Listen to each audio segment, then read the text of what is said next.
The NFL's bicentennial season of '76 began, appropriately enough, in colonial New England, where the Cinderella team of '75, the Baltimore Colts, were prepared to prove to everyone that their so-called miracle on 33rd Street was not a fluke, and that the Colts were indeed legitimate contenders for a Super Bowl championship. The much-publicized Baltimore Sack Pack, which had led the league in quarterback traps in '75, was primed for another super season in '76. And their first target was New England's newly installed Mr. Everything, Steve Grogan. The Colts kept the Patriots out of the end zone until late in the game, and owner-president Robert Irsay appreciated the team's united effort. But the revamped Patriots put on some pressure of their own and actually led 6-3 with only 3 minutes left in the first half.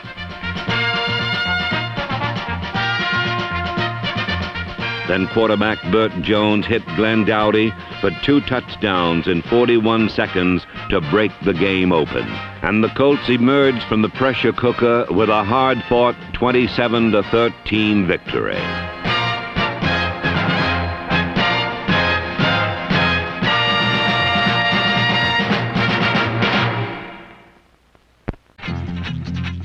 On the other hand, head coach Ted Marchibroda is glad he chose not to leave the Baltimore Colts.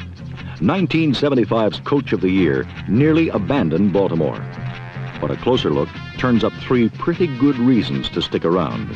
Number 1, the Sack Pack, formerly the Looney Tunes, alias the best pass rushing line in pro football a year ago. 59 times they sat on opposing quarterbacks in 1975. And the off-season has merely sharpened their skills.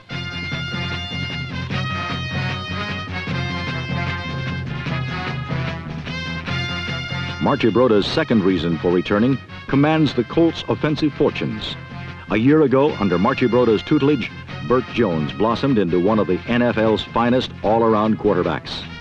The super-talented youngster combines all the raw physical tools of youth with all the poise and cool of a 10-year veteran. And though he occasionally meets insurmountable odds, his rapport with wide receiver Glenn Dowdy has become a formidable scoring weapon.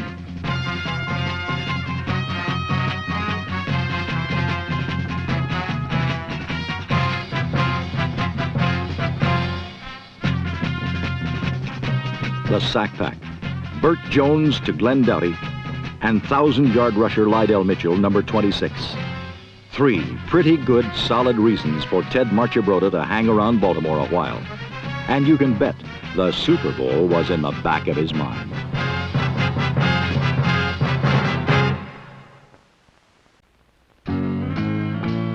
In the second week, the home opener brought Baltimore fans their first close-up look at a receiver named Roger Carr, who had caught 44 passes during his 2 previous seasons, but who had scored only twice. But then, in one glittering afternoon against the Cincinnati Bengals, Carr caught 6 more passes, good for 198 yards and 3 touchdowns.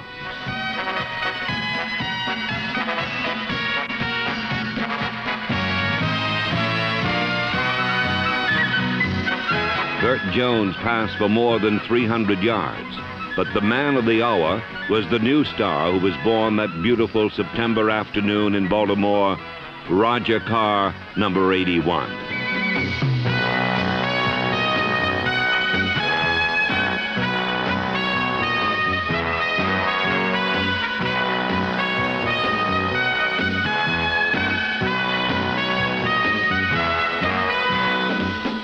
Baltimore outscored Cincinnati 28-27. And as Roger Carr put it, when plays work like that, I just get tingly all over.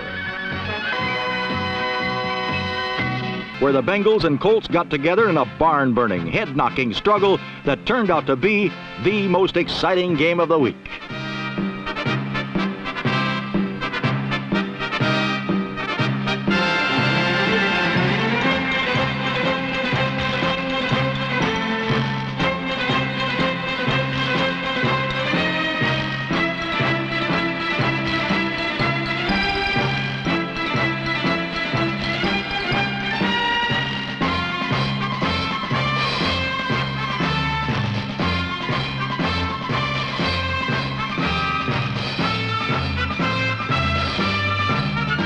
The Baltimore Colts fired the first volley of the day when Bert Jones unloaded a pass to Roger Carr, number 81. And Carr finished the 68-yard play with plenty of room to spare, a victory salute to the fans, and an impressive dipper dunk.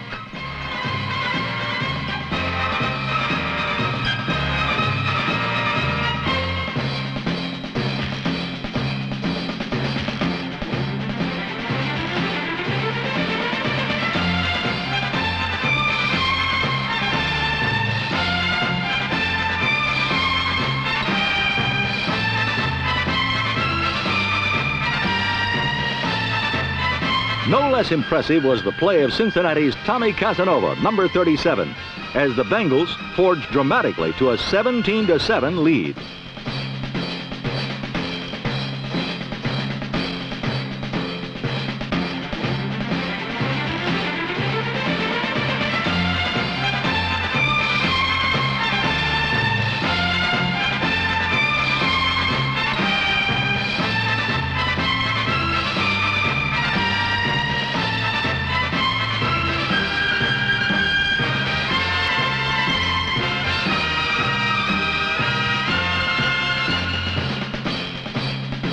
Again, the Colts' nuclear strike force began pushing buttons. And again, it was a Jones-Carr seeking missile as Baltimore closed to within 20-14 at the half.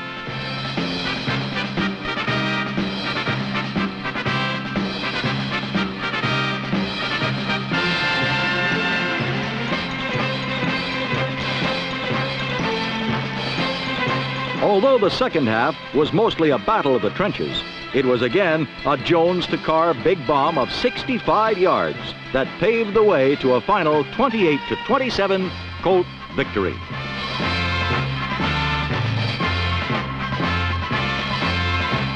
And in Crab Cake Corners, where only a short time ago a coach and his owner were doing a clever imitation of a Burton-Taylor breakup, victory and a rifle arm have turned discord into a voluble and harmonious fiesta.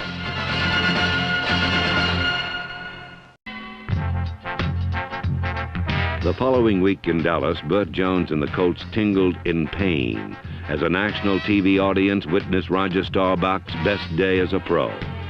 Dallas coach Tom Landry called it a near-perfect day, but it was almost not enough as Tony Linhart kicked for a tie with 28 seconds left.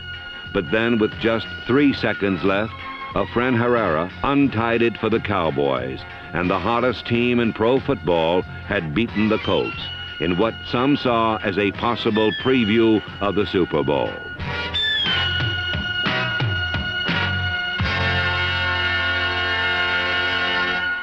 But every time it seemed that the rifle could not fire another shot, back would come Bert, and the Colts would be at it again.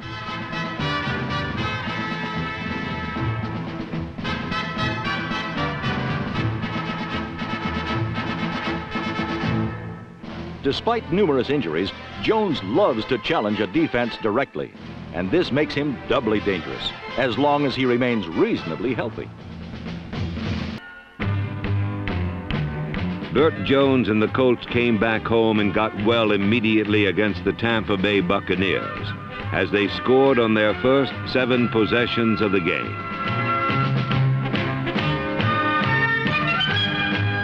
Roger Carr continued to leave defenders in the dirt as the Colts rolled up more than 450 total yards, about 1/3 of that on the legs of number 26, Lydell Mitchell, and Baltimore romped to an easy 42-17 win. Still too bad, in Baltimore, quarterbacks were having their problems too.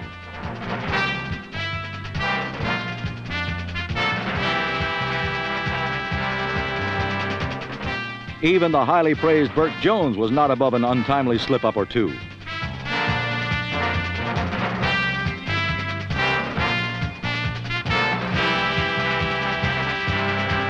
But it was the Tampa Bay Buccaneers who suffered the most embarrassment as they made numerous errors and at one point allowed the Colts to score on 7 straight possessions.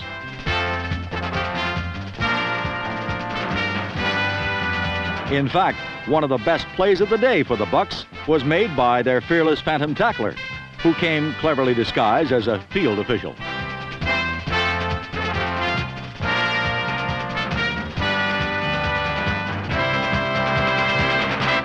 But in the end, not even 10 shiploads of Buccaneers could stop the Pony Express, as Jones to number 26, Lydell Mitchell, accounted for 24 yards and a touchdown.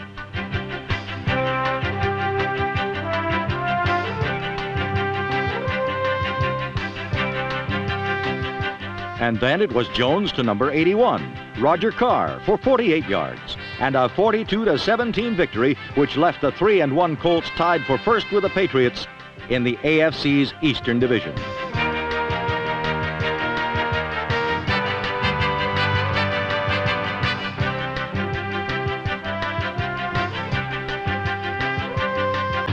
Next, Don Shula's Miami Dolphins paid their respects to the league's best offense, and another national TV audience watched Bert Jones complete 10 straight passes and 11 of 14 overall as he led the Colts on 4 successive scoring drives.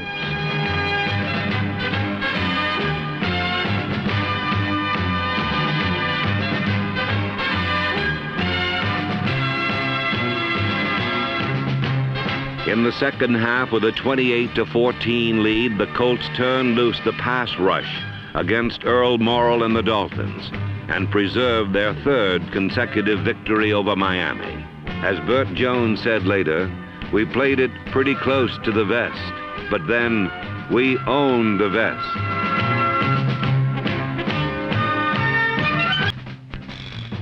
In Baltimore, half the city worked overtime to prepare 134,000 balloons for a pre-kickoff launch. But the surging Baltimore Colts don't need any gimmicks to win football games.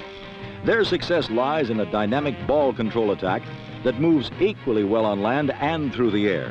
An offense that controls the tempo of every contest while covering gridiron real estate in wholesale chunks.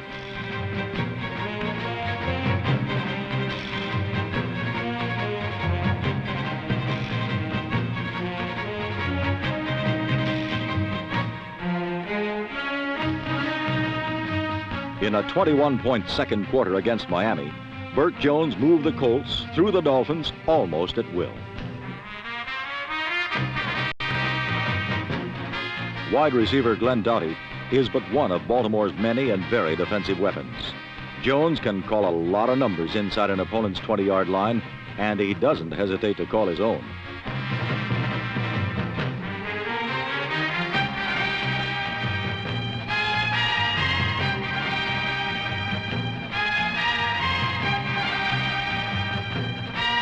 The frustrated Dolphins turned to 42-year-old Earl Morrall in the second half, and for a moment, the game's elder statesman tapped a reservoir of that old come-from-behind magic.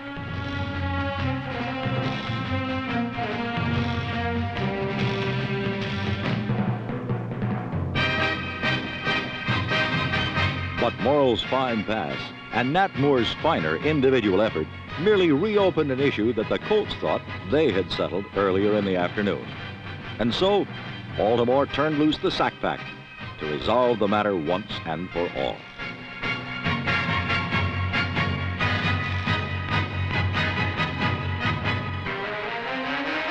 Baltimore now has defeated Don Shula's Dolphins 3 consecutive times. This past Sunday, they won convincingly, regaining sole possession of first place in the AFC East. And as night settled upon Memorial Stadium, one could sense the end of an era. In Buffalo, new head coach Jim Ringo looked for help anywhere he could get it.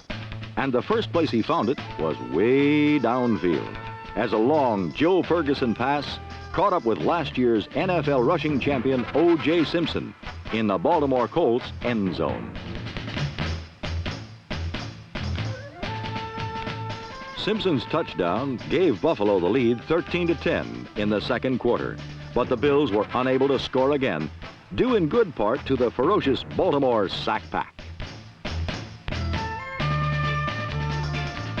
After 3 quarters, Bert Jones and company led by only 17-13, but in the fourth period, the Colts pulled away from the slumping Bills and padded their victory margin to a convincing 31-13.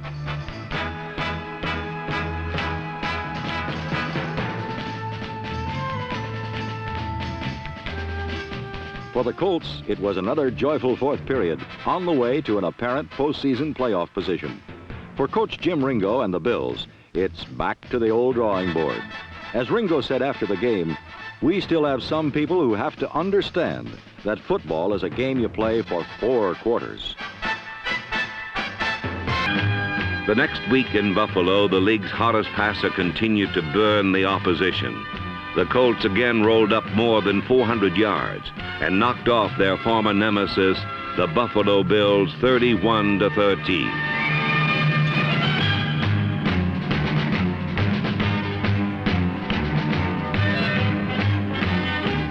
With 3 consecutive victories, the Colts headed into New York, where the Bert and Roger show this time accounted for more than 200 yards, including 2 more long touchdowns. As for Bert Jones, Joe Namath said, "If you asked me to pick the number 1 quarterback in the league, I'd pick Bert Jones. Who else?"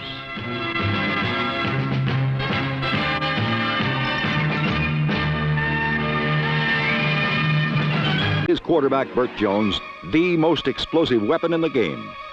Last Sunday against the Jets, Jones backed up his coach's boast by passing for 300 yards and leading the Colts to their 6th victory.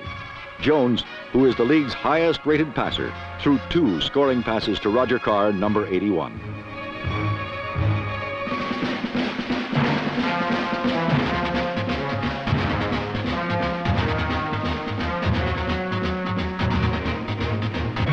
"We didn't play that well," said Bert. In fact, the final score made the teams look more evenly matched than they were.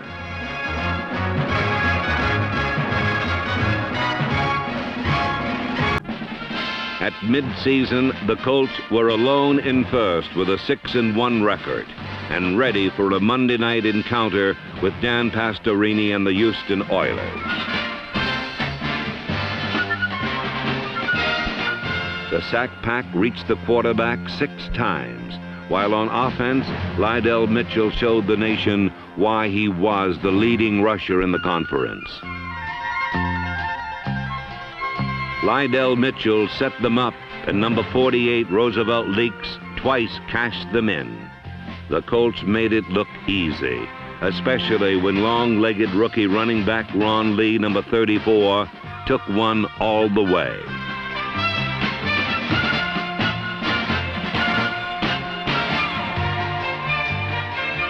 The Colts impressed everyone as they easily downed the Oilers 38-14.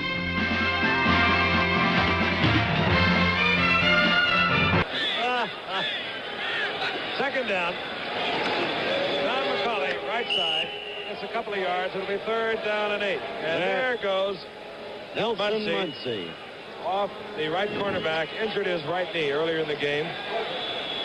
Incidentally, there'll be ceremonies in Wisconsin on Thursday, Frank.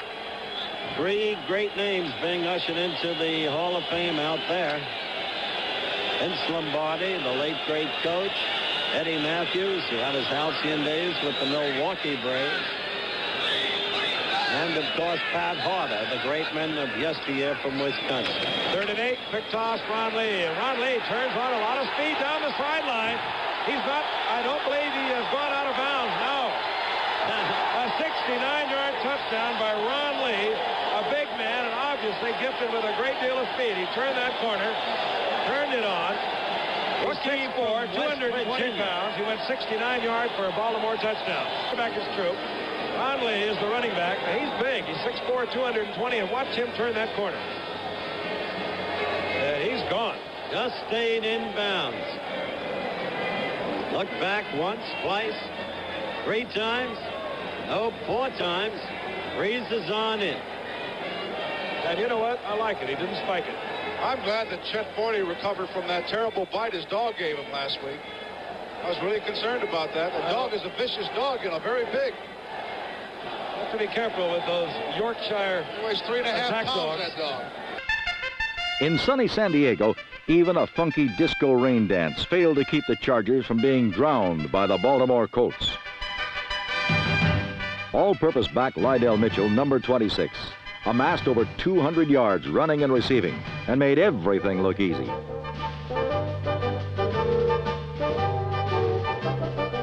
Coach once said that he liked to see the ball in the air a lot because it was easier to follow. With Bert Jones' velocity, it ain't necessarily so. To combat the Jones to number 81 Roger Carr connection, the Chargers concocted a scheme of blitzes to disrupt the young quarterback's rhythm.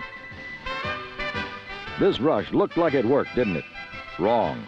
Not only was a personal foul called, but Jones' quick release, even in retreat, resulted in a second touchdown by Carr.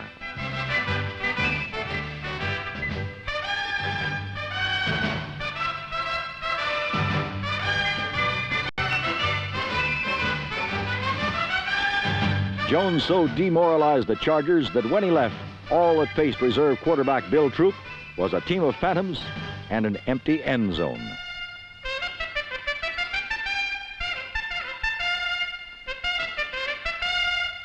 The Colts have grown stronger with each passing week, and they are not about to relinquish their stranglehold on the AFC East. The season's ninth week found the Colts in San Diego, where Bert Jones hit 18 of 25, including 3 more touchdowns, 2 of them to Roger Carr.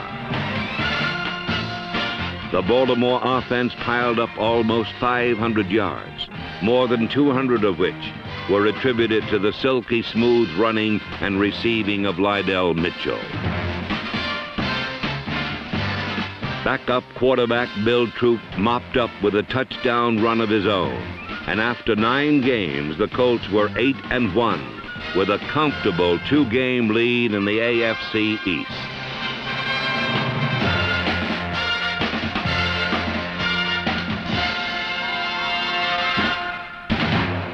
In Week 10, the Patriots came to Baltimore for their rematch with the Colts, which was billed as a duel between the Jones-Carr connection and New England's 3-4 defense, featuring the best young cornerback in the league, Mike Haynes, number 40.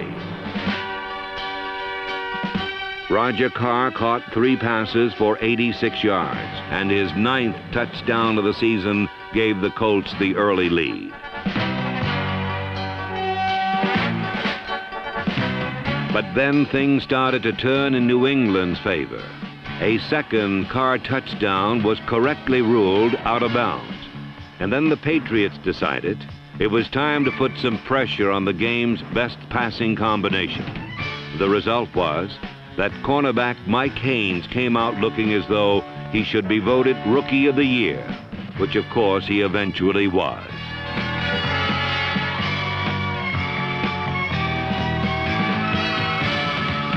Twice, potential touchdowns to Roger Carr became interceptions by Mike Haynes, and suddenly Baltimore's irresistible force did not look quite so irresistible.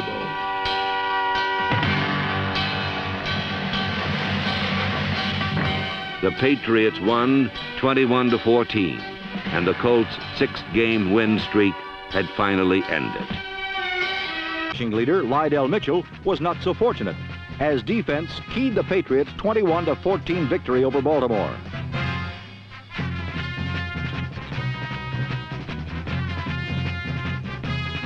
Mitchell gained just 52 yards, and Bert Jones could find bombs-away buddy Roger Carr for just 1 early score.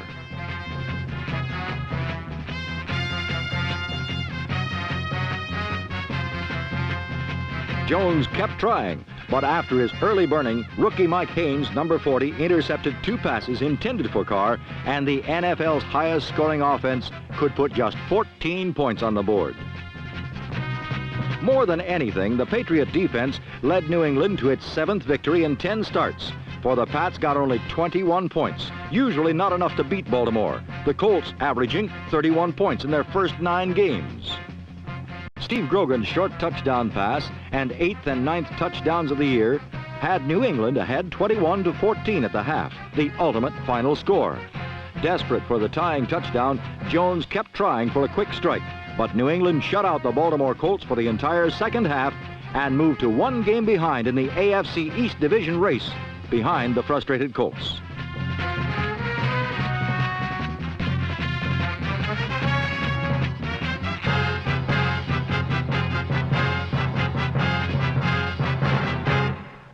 Colt football.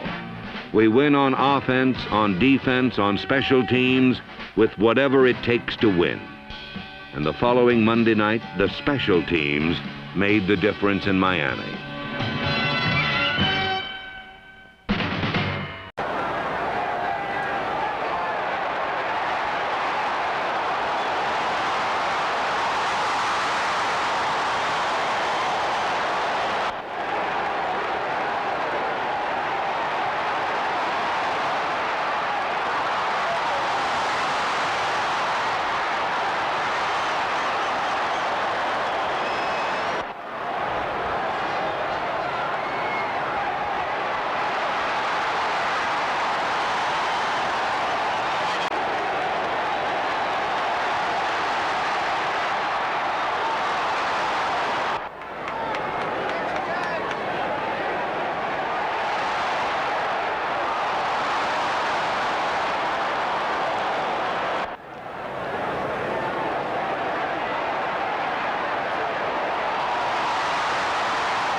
Late hit.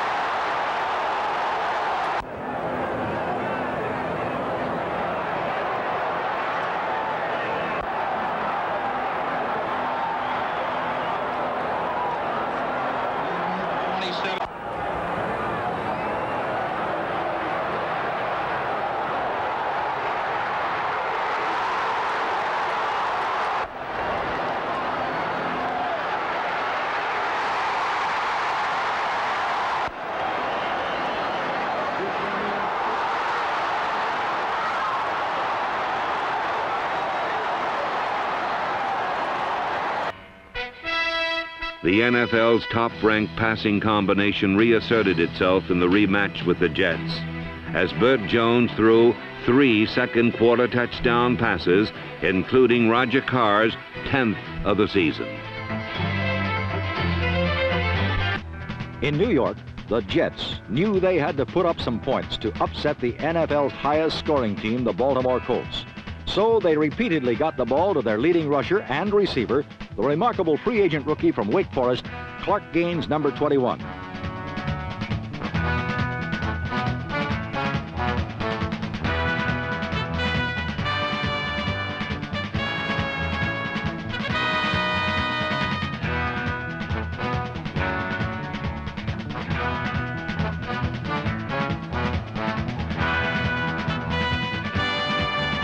As he has done repeatedly, Gaines accounted for more than 100 yards for the Jets, but he couldn't match his more experienced Baltimore counterpart, Lydell Mitchell, number 26.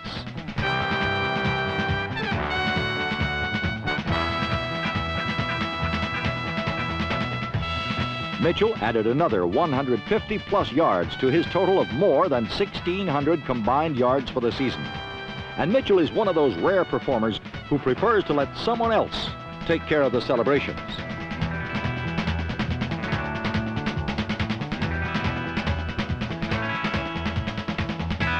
Roger Carr added his 10th touchdown of the season from the league's top-ranked passer, Bert Jones. The man Joe Namath says is in a class all by himself. The Colts won 33-16 and clinched a spot in the playoffs.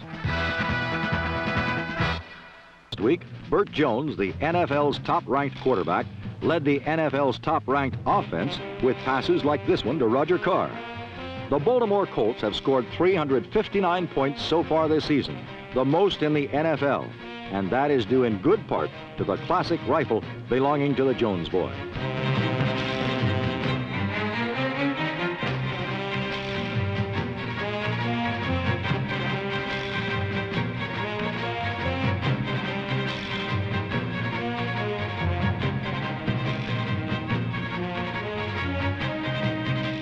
This touchdown by number 87, tight end Raymond Chester, brought the Colts close in the third quarter, but Baltimore could get no closer, partly because of some new red-dogging defenses which the Cardinals coaches devised especially for Bert Jones and the Colts.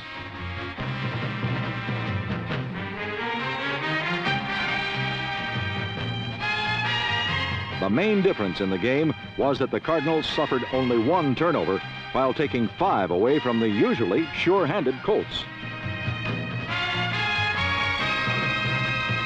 Baltimore has been the league's best pass-rushing team for the past 2 seasons, but this quality was nullified by the Great Wall of St. Louis, allowing Jim Hart and the NFC's top-ranked offense enough time to hit for big plays through the air.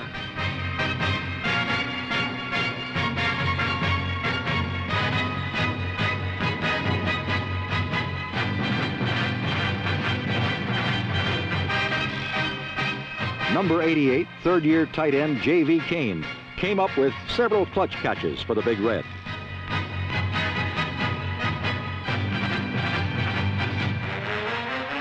The game's biggest play was the kind everyone has come to expect from Mr. Wonderful, Terry Metcalf.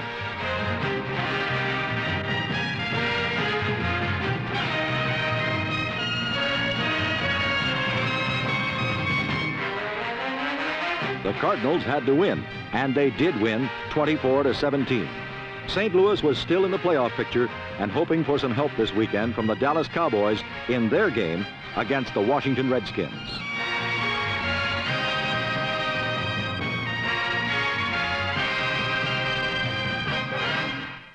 In St. Louis for the season's next to last week, the league's 2 top offensive teams put on a show for a national audience. For the Cardinals, it was win or be eliminated, while for the Colts, a playoff berth was already assured, but that didn't dampen the desire of men like tight end Raymond Chester. St. Louis installed a brand new blitz for the Colts, and both times it was used, it worked perfectly for the Cardinals.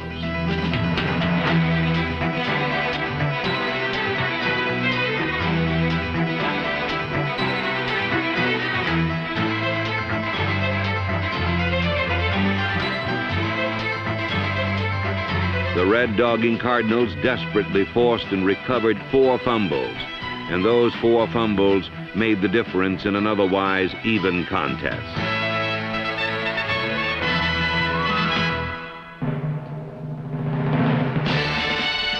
O.J. Simpson and the Bills came to Baltimore for the final game of the regular season, and it was to be a true showcase of superstars.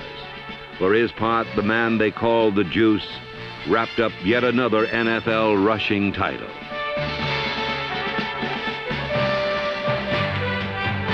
As spectacular as O.J. was, this was to be a day of Colt football. Bert Jones threw 3 more touchdowns, including the 11th of the season for Roger Carr, who also became the first Colt receiver since Raymond Berry to surpass 1,000 yards for a season. And Bert Jones, of course, became the first Colt quarterback since John Unitas to lead the league in passing yardage. For Coach Ted Marchibroda, it was an almost perfect afternoon, as even the defense was putting points on the board for the NFL's highest-scoring team.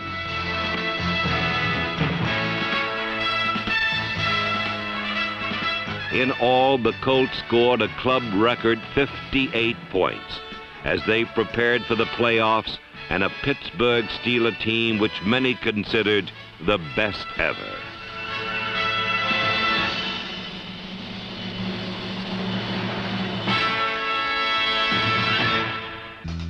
You know, if looks didn't lie, you just might think Ted Marchibroda's team hadn't won a game all season. But last week in Baltimore, the Buffalo Bills gave the playoff-bound Colts only one moment of genuine concern. O.J. Simpson's 44-yard touchdown highlighted yet another spectacular performance for the Juice, who cruised to a 4th NFL rushing title in 5 seasons. The rest of the afternoon belonged to the man with the strongest arm in football.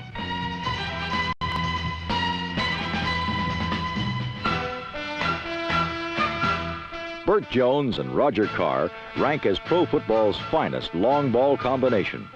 It seems they could run this play in street clothes.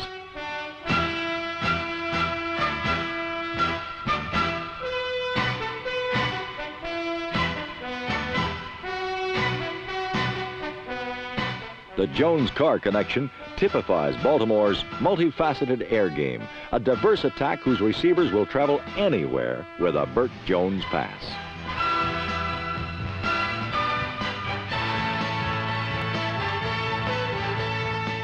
But no matter where success leads them, the Colt air game works. Roger Carr, Glenn Doughty, and tight end Raymond Chester, number 87, can penetrate any defense and have the credentials to prove it. This week, the Colts' league-leading offense challenges pro football's finest defense in the steel curtain. Last year, Pittsburgh brushed the Colts aside en route to the Super Bowl. This year, things may be different.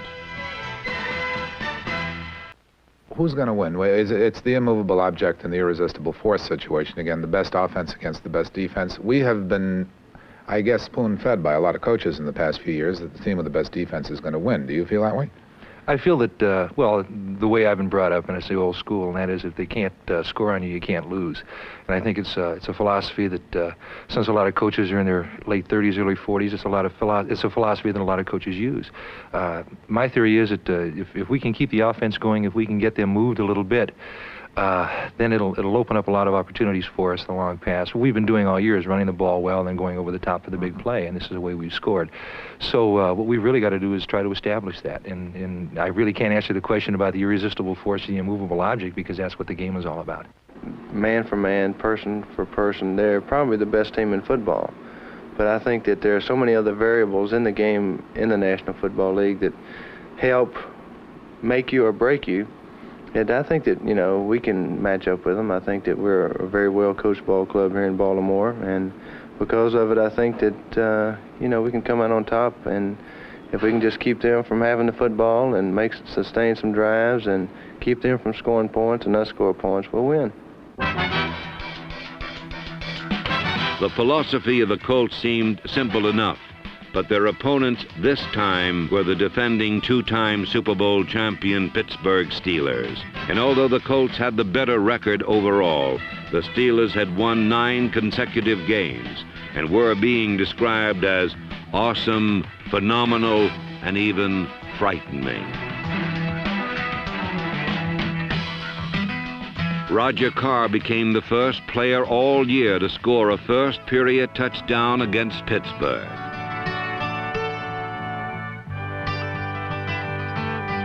But when Bert Jones looked for more, the game's best defense closed down the game's best offense.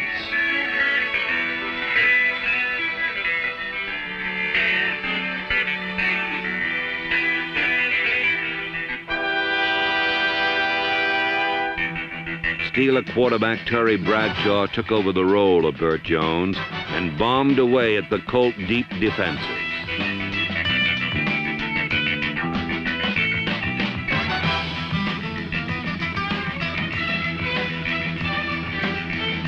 Bradshaw celebrated his return from an injury with one of the best days of his career, as he led the Steelers to a resounding 40-14 victory.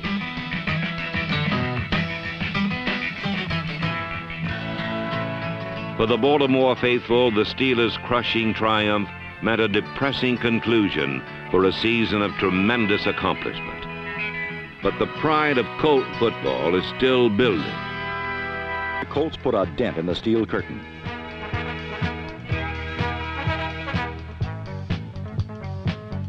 Carr's first-period touchdown was only the second one scored on the Steelers in the first period of their last 30 games. But that was it for the Colts, as they did not get another touchdown before the Steelers had put 33 points on the board, and the game was no longer in doubt. The blocker for Bert Jones. Jones rolls out, looks for Raymond Chester. Chester, first down, 46-yard line. The tight end from Oregon State right here in Baltimore, Maryland. Lionel Mitchell, first time he's gotten, well, he picks up 3 yards this time. Second down 7, out to midfield. Andy Russell, should the Steelers lose this game today, Andy Russell will have played his last game. Even if Jones looking over the middle, Raymond Chester, first down at the 42-yard line. Hit down by Jack Ham.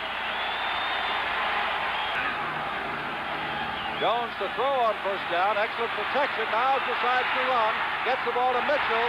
Steps around Jack Ham. Inside the 25. Down to the 20-yard line goes Lydell Mitchell. First down, Baltimore. Glenn Edwards makes the tackle. Beautifully conceived play. And Jones to throw, looking for Carr all the way. He is there. Touchdown! I'm telling you. Bert Jones flat on his back, gets up to see what happens. Once you get it inside that 25-yard line, you can pretty much be assured they're going to play some sort of a man defense. Championship 9 of the Baltimore Colts, who hope to go all the way to the Super Bowl 7. And we'll be right back. 15 minutes to go. Ball on their own 34. Jones has to throw. Has the time. Across the middle, Lydell Mitchell. And he gets 5, 6, 7, 8 yards. 7 minutes to do it. Clock is on the side of the Steelers. Jones has time, drills it for Glenn Doughty, his first catch of the day. Mel Blunt has him at the 30-yard line. Ball is at the 29. This is intended for Carr. He's got it at the 10-yard line.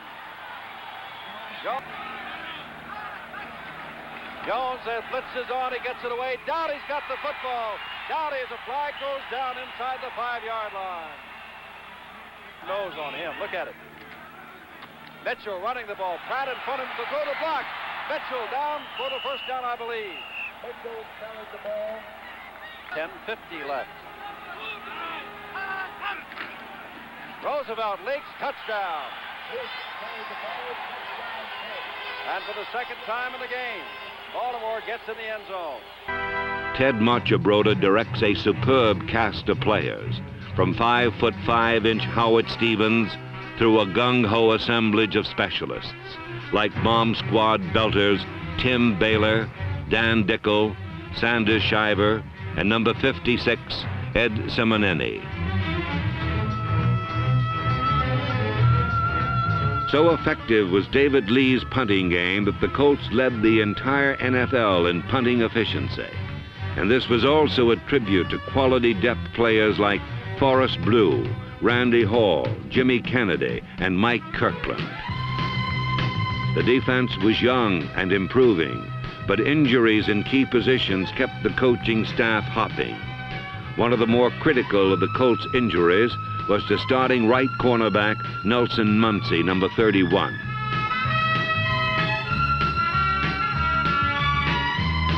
Fortunately for the Colts, fourth-year cornerback Ray Oldham, number 25, was ready to step in as a starter.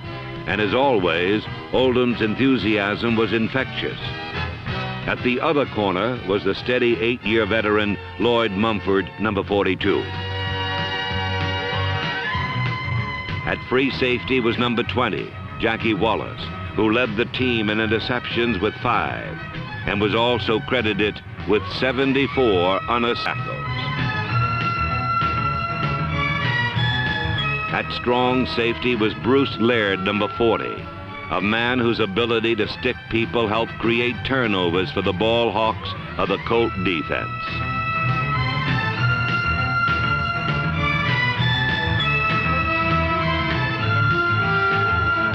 One such ball hawk was number 59, the 9-year veteran middle linebacker Jim Chayunsky.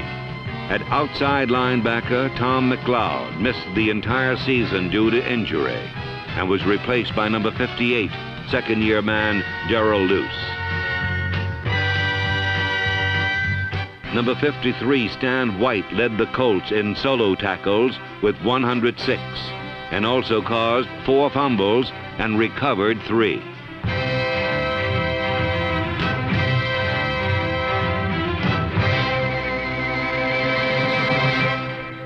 Third down and long yardage.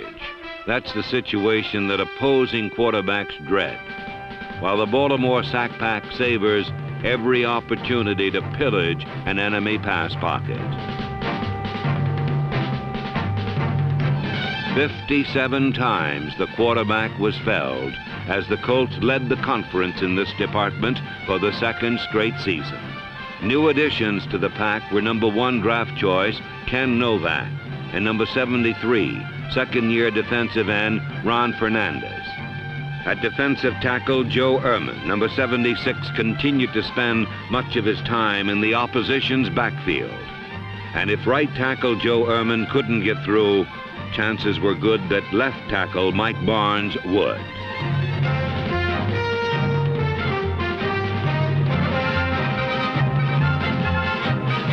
From the left end position, number 72, Fred Cook, did his share of damage. And while Cook charged in from one side, from the other side came number 78, right end John Dutton, 6 feet 7 inches and 266 pounds of All-Pro. All of these men are young, with their best years still ahead, though it's hard to imagine years better than those enjoyed by John Dutton, 13 sacks, Mike Barnes, 7 sacks, Joe Ehrman, 11 sacks, Fred Cook, 11 sacks.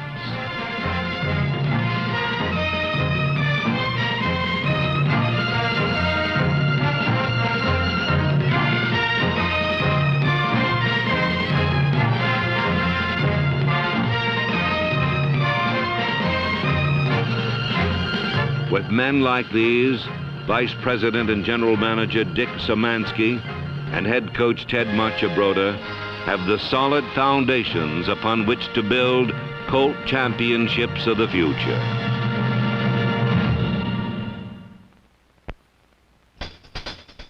The heart and soul of the 76 Colts was an offense which led the entire NFL in both yardage and scoring. One of the league's best lines had number 64 tackle David Taylor, along with a superior pair of pass-blocking guards in number 66, Elmer Collette, and number 61, Robert Pratt. At right tackle was the imposing figure of All-Pro George Coombs, while the center position was capably handled by Ken Mendenhall, number 57. Along with Ken Huff, Bob Van Dyne, and Forrest Blue, these were the unsung heroes who helped Lydell Mitchell set a new Colt record with 1,200 yards rushing. But even when the holds closed, Lydell Mitchell battled on until he was finally recognized as one of the very best running backs in pro football. There were other less publicized heroes like running backs Don McCauley, Ron Lee, and number 48, Roosevelt Leaks. But there was one hero whose fame spread further as the weeks flew by. Player of the Year Bert Jones threw for 24 touchdowns and was the league's only 3,000-yard passer. As a runner and receiver, Don McCauley accounted for 11 touchdowns, while tight end Raymond Chester caught 24 passes for an average of 20 yards per catch. Among the wide receivers were young hopefuls like Freddie Scott, Ricky Thompson, the injured Marshall Johnson, and number 35, Glenn Dowdy, who caught 40 passes and scored 5 touchdowns. But the combination that had the entire football world talking was the one that read, Jones to Carr, touchdown. For one fabulous season, Roger Carr had lifted himself from relative obscurity to the status of an All-Pro. These then were the Baltimore Colts of 1976. The men who proved that a new tradition is just beginning in Baltimore, and that the pride of Colt football will be an NFL force to be reckoned with for years to come.